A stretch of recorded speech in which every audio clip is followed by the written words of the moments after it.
तो hello guys, तो हमने पिछले एपिसोड में देखा था कि बाई चैन ने लोली की फीनिक्स बर्ड की पावर को एक्टिवेट कर दिया था, जिस वजह से लोली के पास उसके फीनिक्स बर्ड की पावर आ चुकी थी। यह देखकर वो बहुत ज्यादा खुश हो गई थी। और फिर हम लोग इस एपिसोड की शुरुआत में हम घोस्ट सेक्ट का सीन देखते हैं, जहाँ पर घोस्ट सेक्ट का किंग बैठा होता है, जिसके पास वहाँ पर एल्डर आता है और वो किंग को प्रिंस के बारे में बताता है कि इसे एम्परर ने भेजा है ताकि यहाँ पर हमारे सेक्ट का हिस्सा बन सके। जिसके बाद प्रिंस वो भी घोस्ट किंग के सामने ग्रेट करता है और उसे अपने बारे में बताना शुरू कर देता है कि मैं कौन हूँ और कहाँ से आया हूँ, और यहाँ पर आने के बाद मैं इस सेक्ट को ज्वाइन करना चाहता हूँ। लेकिन तभी वो एल्डर प्रिंस से कहता है, तुम्हें समझ नहीं आता कि जब भी अपने मास्टर से मिलो तो उसके सामने झुकना पड़ता है, तो तुम यहाँ पर क्या कर रहे हो? जल्दी से घोस्ट किंग के सामने झुक जाओ, क्योंकि आगे चलकर वही तुम्हारे मास्टर होने वाले हैं। क्योंकि मास्टर बिल्कुल एक फादर की तरह होता है, जिसके सामने तुम्हें झुकना ही पड़ेगा। यह सुनकर तो प्रिंस के साथ जो आया हुआ जनरल होता है वो उस एल्डर से कहता है, तुम्हें समझ में नहीं आता कि आखिर प्रिंस यहाँ पर अपनी रेपुटेशन कम कराने नहीं है, वो एक प्रिंस है, इसलिए वो किसी के सामने नहीं झुकेंगे। अगर तुमने उन्हें जबरदस्ती झुकाने की कोशिश की तो देख लेना, मुझसे बुरा यहाँ पर कोई नहीं होगा। लेकिन तभी प्रिंस वहाँ पर अपने जनरल को रोक लेता है और उससे कहता है, तुम चुप हो जाओ, अगर मुझे घोस्ट किंग के सामने झुकना ही है तो मैं उसके लिए तैयार हूँ। लेकिन जैसे वो वहाँ पर झुकने वाला होता है, इससे पहले ही वहाँ पर एक वॉरियर आता है। वो घोस्ट किंग से कहता है, हमने एक एल्डर और कुछ साथियों को लोली को पकड़ने के लिए भेजा था, लेकिन वो लोली को क्या पकड़ते, किसी ने तो उनकी ही वहाँ पर जान ले ली। हमें अभी तक यह नहीं पता चल पाया कि आखिर वो लोग कौन थे, लेकिन इतना जरूर मालूम है कि लोली बच चुकी है और जिसने उसे बचाया है उसी ने उन सभी की वहाँ पर जान ली है। यह सुनकर तो बाकी सारे लोग बहुत ज्यादा हैरान हो जाता है और इसी डेंजर खबर को देने की वजह से घोस्ट किंग उस वॉरियर को जान से मार देता है। जिसके बाद घोस्ट किंग उस एल्डर से कहता है कि मैं तुम्हें 3 दिन का टाइम देता हूँ, अगर उन दिन के अंदर जिसने भी यह काम किया है वो मारा नहीं गया तो देख लेना, मैं जान से मार दूंगा। सुनकर तो वो एल्डर भी एकदम ज्यादा घबरा जाता है और वो कहता है, ठीक है, 3 दिन के अंदर ही उन सभी जान से मार दूंगा। और इतना सुनकर वो घोस्ट किंग वहाँ से ऑरा में बदलकर गायब हो जाता है। दूसरी तरफ हम बाई चेन को देखते हैं, जहाँ उसकी सिस्टम उसे बता रही होती है, तुम्हारे पास एक नया डिसाइल आ रहा है, इसे तुम जल्द से जल्द उसे ज्वाइन करना है। दूसरी तरफ हम लूली को देखते हैं, जो उसी लकड़ी की मदद से वहाँ पर अपनी प्रैक्टिस कर रही होती है और उसने यहाँ पर स्वॉर्डमैनशिप के 6th लेवल को भी ब्रेक थ्रू कर लिया था, जिस वजह से वो एक लकड़ी की मदद से इतना खतरनाक अटैक कर देती है कि वहाँ की कुछ जमीन क्रैक हो जाती है, जो देखकर तो टियान भी एकदम हैरान हो जाता है। वो लूली से कहता है, तुमने तो सच में यहाँ पर कमाल ही कर दी, तुम मुझसे बाद में इस सेक्ट में ज्वाइन हुई और देखो तुम मुझसे आगे निकल चुकी हो। लेकिन तभी वहाँ पर घोस्ट सेक्ट के काफी सारे लोग वहाँ पर आ जाते हैं और उन दोनों को यहाँ पर घेर लेते हैं। जिसके बाद वो एल्डर अपने साथियों से कहता है, आखिरकार मुझे यह सारे लोग मिल ही गए हैं, इन्हें पकड़ लो, मैं इन लोगों को घोस्ट किंग के सामने ले जाकर इन्हें जान से मारूंगा। यह सुनकर लोली और टियान को काफी ज्यादा गुस्सा आता है। वो दोनों वहाँ पर अपनी पावर को एक्टिवेट करते हुए सारे के सारे सिपाहियों से लड़ना शुरू कर देते हैं, जहाँ उन दोनों की पावर के सामने कोई भी नहीं टिक पाता। उनके पास तो ढंग की स्वार्ड भी नहीं थी। वो लकड़ी का इस्तेमाल करते हुए इतना बुरी तरीके से उन सभी सिपाहियों को मारते हैं। यह देखकर वो एल्डर भी हैरान था कि आखिर यह लोग हैं कौन जो इस लकड़ी से इतना खतरनाक अटैक करने की ताकत है इनमें। वो एल्डर प्रिंस को वहाँ पर कहता है, अब तुम्हारी बारी है, जाओ और इन दोनों से फाइट करो, तुम्हें यहाँ पर इन दोनों को मारना पड़ेगा। यह सुनकर तो प्रिंस थोड़ा घबरा रहा होता है। वो उस एल्डर से कहता है, तुम जानते हो नू कि मेरी कल्टिवेशन पावर उतनी ज्यादा नहीं है, अगर ज्यादा होती है तो मैं तुम्हारे सेक्ट में ज्वाइन ही क्यों होता। यह सुनकर तो उस एल्डर को काफी ज्यादा गुस्सा आ रहा होता है। वो उससे कहता है, तुम बस एक बार इनसे फाइट करना शुरू तो करो, मैं तुम्हारी मदद करने के लिए तैयार हूँ। प्रिंस इसके लिए मान जाता है और वो डरते हुए अपनी पावर को एक्टिवेट करके उन दोनों के पास जाता है ताकि लोली टियान को यहाँ पर हरा सके। लेकिन वो दोनों भी अपनी पावर का इस्तेमाल करते हुए प्रिंस को वहाँ पर कड़ी टक्कर देते हैं और उसे उठाकर फेंके जा रहे होते हैं, क्योंकि प्रिंस इन दोनों से कम पावरफुल है। लेकिन तभी यह देखकर वो एल्डर प्रिंस की पावर के साथ अपनी पावर को मिलाकर टियान और लोली के ऊपर एक डेंजर अटैक करता है। इस अटैक की वजह से वो दोनों दूर जाकर गिरते हैं।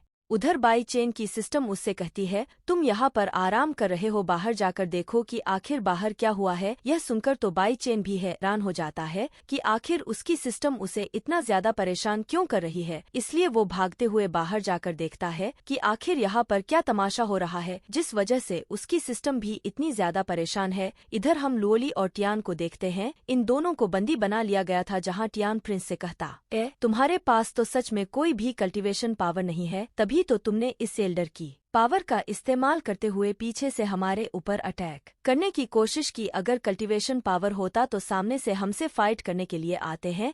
तभी वो एल्डर लोली से पूछता है, मुझे साफ साफ बताओ कि आखिर मेरे साथी लोग यहाँ पर कैसे मारे गए, किसने उन्हें मारा, मुझे बस उसका नाम जानना है। उसके बाद मेरा मन किया तो मैं तुम लोगों को यहाँ पर जिंदा भी छोड़ सकता हूँ। तभी लोली उस एल्डर से कहती है कि हमारे मास्टर तुम्हें नहीं छोड़ने वाले, तुम नहीं जानते हो कि उनके पास कितनी ज्यादा पावर है। वो एक चुटकी बजाते हुए तुम सभी को यहाँ पर खत्म कर सकते हैं, जैसा कि उन्होंने तुम्हारे साथियों को खत्म किया था। यह सुनकर उस एल्डर को काफी ज्यादा गुस्सा आ जाता है और वो प्रिंस को अपनी स्वार्ड देते हुए कहता है, खत्म कर दो इन दोनों को। लेकिन जैसे ही वो लोली टियान को मारने वाला होता है, इससे पहले ही वहां पर बाई चेन आ जाता है, जो उनसे से कहता है, किसी ने भी एक कदम बढ़ाने की कोशिश की तो देख लेना, मैं 1 सेकंड के अंदर मैं उसे मार दूंगा। अगर जान प्यारी है तो उल्टे पैर यहाँ से भाग निकलो, यह मेरा सेक्ट है, तुम्हारे फादर की जमीन नहीं जो यहाँ पर कोई भी एरा गैरा आ जाएगा। तब यह सुनकर वो एल्डर बाई चेन से कहता है, तो अच्छा तुम ही हो इनके मास्टर, तुम्हारे ही दम पर यह लोग इतना उछल रहे थे, लेकिन तुम तो मुझे किसी काम के दिखाई नहीं दे रहे हो, तो आखिर तुम हमसे फाइट कैसे कर पाओगे। उसके बाद वो वहाँ पर बाई चैन का ही मजाक उड़ाना शुरू कर देता है कि तुम तो किसी काम के हो नहीं और तुम्हारा सेक्ट भी बिल्कुल रद्दी है।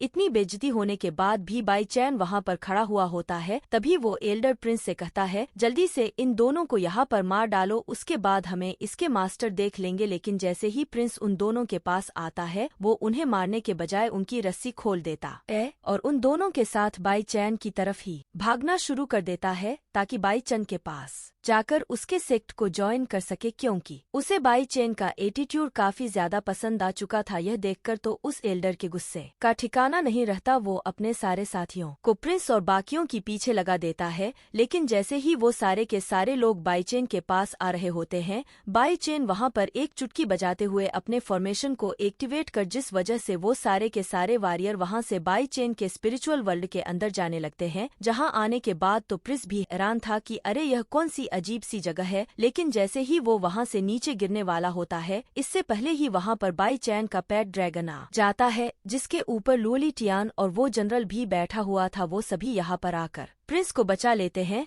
जिसके बाद वो ड्रैगन उन सभी को बाई चेन के स्पिरिचुअल वर्ल्ड से बाहर लेकर आ जाता है। यह चीज देखकर तो वो प्रिंस भी हैरान था कि बाई चेन के पास तो सच में यह स्पिरिचुअल ड्रैगन भी है। इसके बारे में तो मैंने सिर्फ सुना था, लेकिन आज पहली बार इसे देख भी लिया। और जैसे वो बाहर आता है, बाहर आने के बाद वो बाई चेन को ग्रेट करते हुए कहता है, मास्टर मुझे अपना डिसाइल बना लो, मैं आपके सेट में ज्वाइन होना चाहता हूँ। यह सुनकर वो जनरल भी हैरान हो जाता है और वो प्रिंस से कहता है, आप जानते हैं नू कि आप यहाँ पर बहुत बड़ी गलती कर रहे हैं। आपके फादर को इसके बारे में पता चला तो बहुत ज्यादा गुस्सा हो जाएंगे। लेकिन प्रिंस उसे वहाँ पर शांत करवा देता है और प्रिंस के इतने ज्यादा जोश को देखकर बाई चेन उसे अपने सेक्ट में शामिल करने के लिए मान जाता है। यह देखकर उसकी सिस्टम उसे कांग्रेचुलेशन कर रही होती है कि तुमने एक और लॉयल डिसाइल को अपने सेक्ट का हिस्सा बना ली है, जिसकी लॉयल्टी का % 70 है। साथ ही उसे यह भी बताती है कि अभी का प्रिंस यहाँ पर ब्रेक थ्रू होने वाला है, जिस वजह से इसके पास ड्रैगन स्पिरिट आ जाएगी, तो इसकी ब्रेक थ्रू करने में मदद करो, उसके बदले में तुम्हें बहुत ही अच्छा रिवॉर्ड दूंगी। इसलिए बाई चेन अपनी पावर का इस्तेमाल करते हुए प्रिंस के पास आता है और उसकी पावर को वहां पर एक्टिवेट कर देता है। जैसे ही वो उसकी पावर को एक्टिवेट करता है, तो प्रिंस का यहाँ पर ब्रेक थ्रू हो जाता है, जिस वजह से उसकी ड्रैगन स्पिरिट उसे वापस मिल जाती है।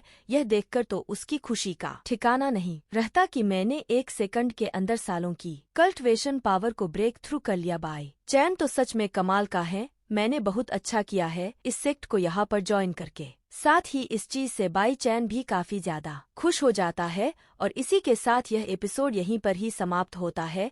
अगर यह मेरी एक्सप्लेनर अच्छी लगी हो तो प्लीज चैनल को लाइक एंड सब्सक्राइब जरूर करें।